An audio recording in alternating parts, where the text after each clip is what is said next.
Well, to develop cross-race relationships with parents is, again, it's something that has to be learned. Because in this society, most of us don't grow up knowing how to cross those cultural lines, those socioeconomic lines, in order to make friendships and relationships across. And I think that's part of what teachers have to do.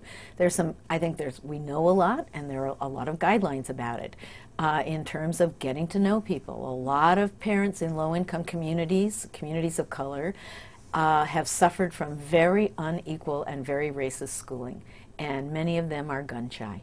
They don't want to come to school and get that same feeling they had as a kid, that this place doesn't get me. It doesn't like me, it doesn't want me here, and they're going to do to my kid exactly what happened to me.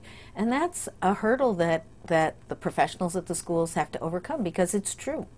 And so, for example, in Sacramento, there's a wonderful program called Home Visits, where teachers actually, it's a relationship between a grassroots community-based organization and the teachers union.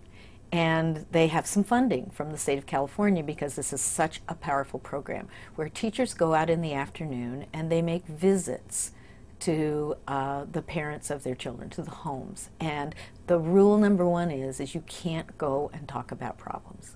You go to develop a relationship. You learn about this family, you learn about this child, you learn about their strengths, what they care about, and only after you have this relationship, then can you begin to have honest conversations about the child's learning, what the child needs, how the parent can help, but it must be done in the context of that relationship. So that's one thing.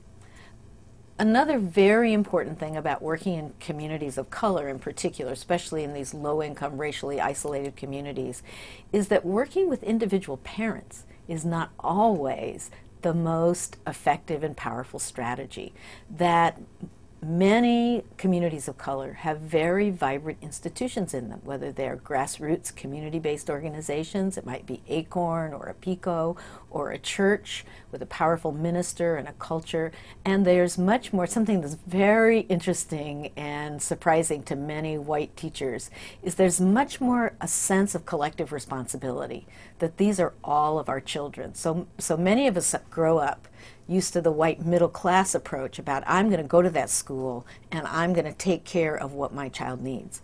That in communities of color, and it's true both in African American communities and Latino communities, there's more of a sense about this school has to be made right for everybody's children, because all of these children belong to all of us.